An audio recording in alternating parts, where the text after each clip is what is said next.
Welcome to the Allura Home Health Vlog. This is a spot where you can get thought leadership, information on topics that matter to your agency today. Welcome to the deep dive. Today, we're really getting into something tricky. How do home health agencies deliver that, top-notch, compassionate care and keep the lights on financially? Right. It's a balancing act. Always has been. Yeah, and it feels like the ground rules are just constantly changing underneath them. So this deep dive, we're aiming to navigate that whole complex world, the money side of home health. It really is dynamic. And you're right about the shifting ground. 2024 especially, agencies got hit with some pretty big regulatory operational challenges, mostly from CMS, the Centers for Medicare and Medicaid Services. Yeah, CMS seems like they've been busy. These weren't just small tweaks, were they? No, not at all. They forced some pretty fundamental changes in operations and, financial management. Okay, so let's dig into that. We hear Oasis E1 thrown around a lot. Now, Oasis itself isn't new, right? It's that assessment tool. Correct. The Outcome and Assessment Information Set. Been around. But this new version, the full-scale implementation, what makes it such a big deal? What's the real pain point for agencies? Well, the big shift, the real dynamic, is that it now requires collecting assessment data across all payers, not just Medicare and Medicaid anymore. Okay. So everyone. Everyone. And that creates this massive data harmonization problem. It's not just more data entry. It means the EHR systems, the electronic health records, they often struggle. They need to handle the granularity and the validation rules for all these different funding sources. So it's a tech issue, investment in new systems. Partly tech upgrades, yes. Yeah. But also, and this is key, it's the ongoing staff training and the constant data validation. That stuff can quietly eat up resources if you haven't specifically budgeted for it. That makes sense, the hidden costs of compliance. And then on top of the data complexity, there were new vaccine tracking requirements, right? How did that fit in with Oasis E1? Yeah, another layer. Specifically, item 00350 in Oasis E1. It mandates tracking and reporting patient COVID-19 vaccination status. Okay. Operationally, what does that mean? Just another checkbox? Not quite. It means refining the whole intake process, making sure you've got patient consent, and then accurately plugging that sensitive health info into the Oasis dataset. The biggest challenge really is just consistency, making sure staff do it right every single time for every patient. Adds to the overhead for sure. Right, more overhead, more tracking. But what about the money itself? Did the actual payment systems change, the HHPPS? Oh, absolutely, the Home Health Prospective Payment System. Yeah, the 2024 CMS final rule brought changes there too. They adjusted the base payment rate, and maybe more importantly, they tweaked the case mix weight recalibration. Okay, case mix weights, that affects how much you get paid for different types of patients. Exactly. It's not just a small adjustment. It fundamentally shifts the incentives. Yeah. You might find now that caring for certain complex chronic conditions, which may be paid better before, are now compensated less generously compared to other services. Wow, so agencies might have to rethink which patients they focus on or how they staff. It forces that strategic reevaluation, yes. You have to look at how you staff for different needs to, maximize reimbursement under the new rules. Okay, so track more data, track new things like vaccines, the payment structure itself is shifting, and then there's health equity. CMS is pushing on that too. Very much so. They've introduced new quality reporting requirements focused on health equity. And how does that tie into the financial strategy? Is it just another cost center? Well, it is a cost, yes, but it's also about opportunity. CMS wants agencies to track disparities in patient outcomes across different demographics, race, ethnicity, socioeconomic status, things like that. So agencies need to invest in staff training for, culturally competent care and in the technology to actually collect and report this nuanced demographic data accurately. So more investment needed. Right. But the flip side is, if you can demonstrate you provide superior, equitable care, that can become a real differentiator in the market. It's not just a cost. Okay, there's a lot to unpack here. Our goal today really is to cut through all this complexity. We want to give you a shortcut to understanding how care and finance intersect in home health now.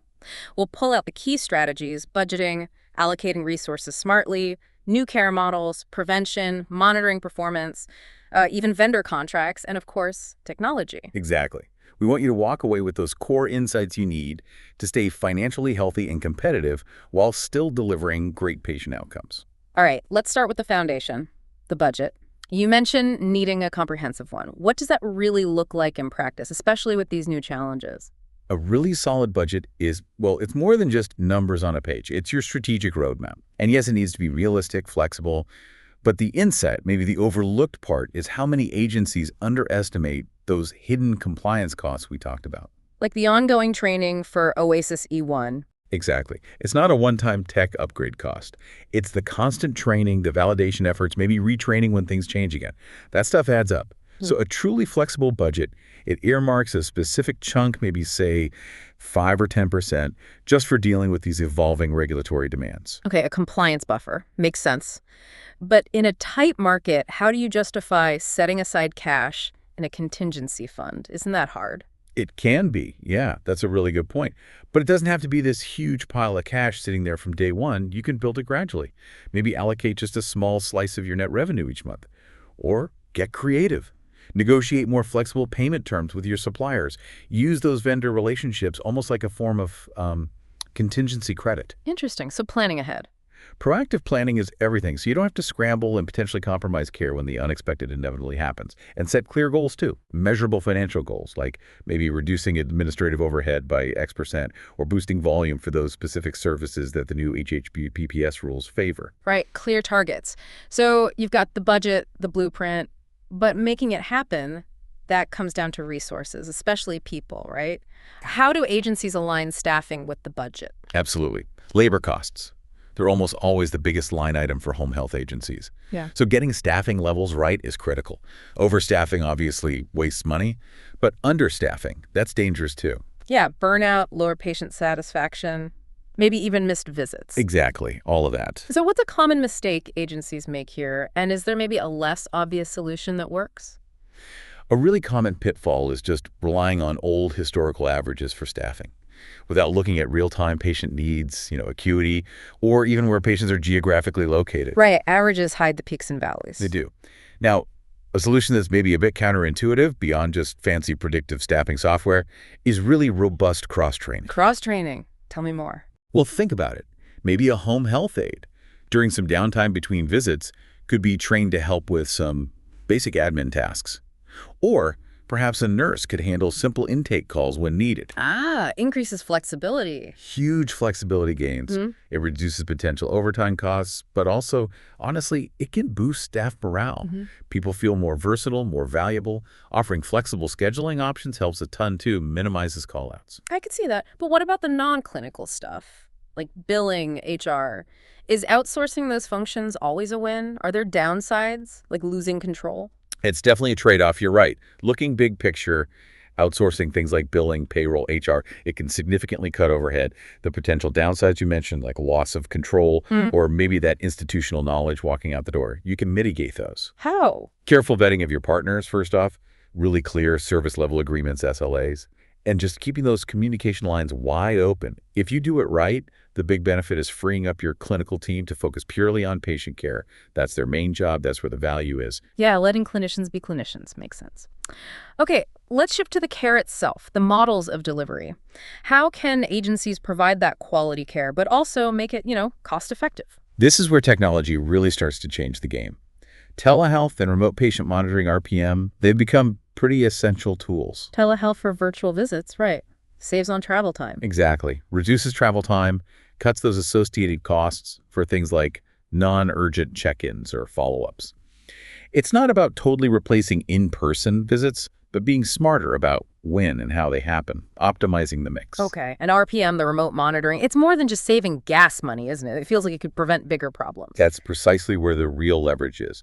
Yes, RPM cuts down travel, but the real financial power, that comes when you integrate the real-time data. It collects vital signs, other health metrics with predictive analytics. Spotting problems early. Spotting subtle issues before they blow up into a costly hospital admission or ER visit.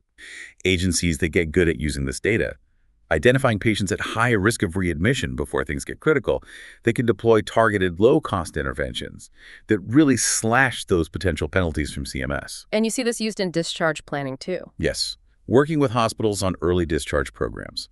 Patients go home sooner, monitored remotely via RPM, supported by home health. It lowers hospital costs. Patients prefer being home. It can be a win-win. Okay, so tech helps manage acute issues cost-effectively. What about the long game? Preventive care, managing chronic diseases. How does that fit the financial puzzle?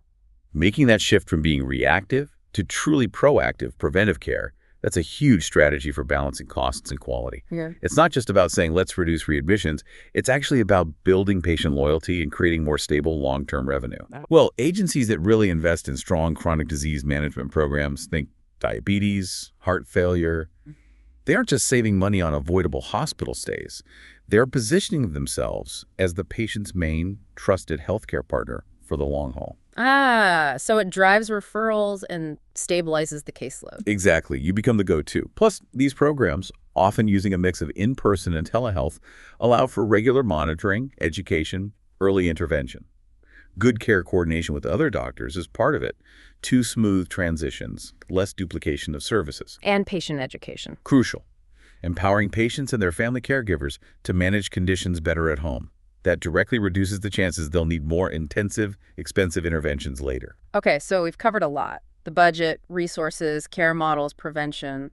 Sounds good in theory, but how do agencies actually know if any of this is working? What should they be measuring? Right, theory versus practice. That's where key performance indicators, KPIs, are essential. They give you that objective look. Are you managing costs well? Is care quality holding up? You need the data. What are some key ones? Well, things like revenue per patient tells you about profitability. Cost per visit helps spot inefficiencies. But just tracking isn't enough. You have to act on the numbers. And I bet readmission rates are a big one, especially thinking about CMS penalties. Oh, huge. Yeah. High readmission rates sting financially, both directly and through those penalties. So yeah, reducing them through better care management is critical for the bottom line.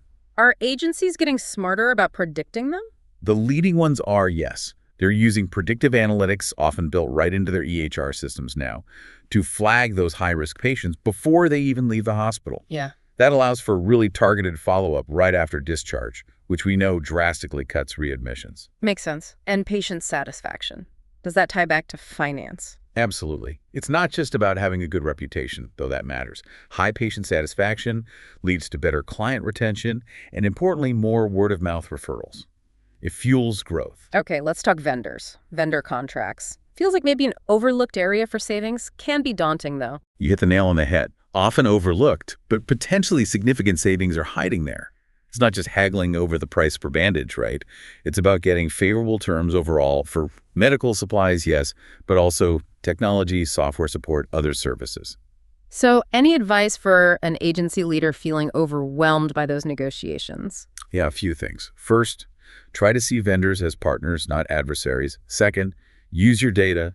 Know how much you use, what you'll likely need in the future. Third, look beyond just the unit price. Can you negotiate better payment schedules, get discounts for buying in bulk, maybe lock in a longer-term contract for stability, and always define those service levels clearly. Solid advice. Have you seen real savings come from this? Definitely. We've seen agencies shave off 10, even 15%, just by strategically reviewing maybe their top 5 or 10 vendor contracts, just having those focused conversations. Wow, 10-15% is not small change. Not at all. And it's not a one-time thing, right? You need to revisit these. Oh, absolutely. At least annually. Market conditions change, new suppliers emerge, your needs might shift. Reviewing them regularly keeps vendors on their toes and ensures you're consistently getting good value. It shows you're serious. Okay, last piece, and it feels like it connects everything. Technology. We've touched on EHRs, telehealth, RPM. How do they work together for efficiency and better outcomes? The synergy, yeah, that's where the real power lies. Tech is pivotal. It streamlines operations, cuts admin costs, and improves care, often all at the same time. So EHRs help with the documentation and communication. Right, streamlined charting, billing, better real-time info sharing across the whole care team. Then you add automated billing systems, fewer errors, faster payments, less overhead. In telehealth and RPM, we discuss saving time, money, enabling proactive care. Exactly. And now we're even seeing AI-driven analytics layered on top. AI, how's that being used? Analyzing patient data to pinpoint those high-risk individuals even more accurately. Predicting staffing needs based on anticipated patient flow. Optimizing visit routes and resource allocation. Things that were really hard to do manually just a few years ago.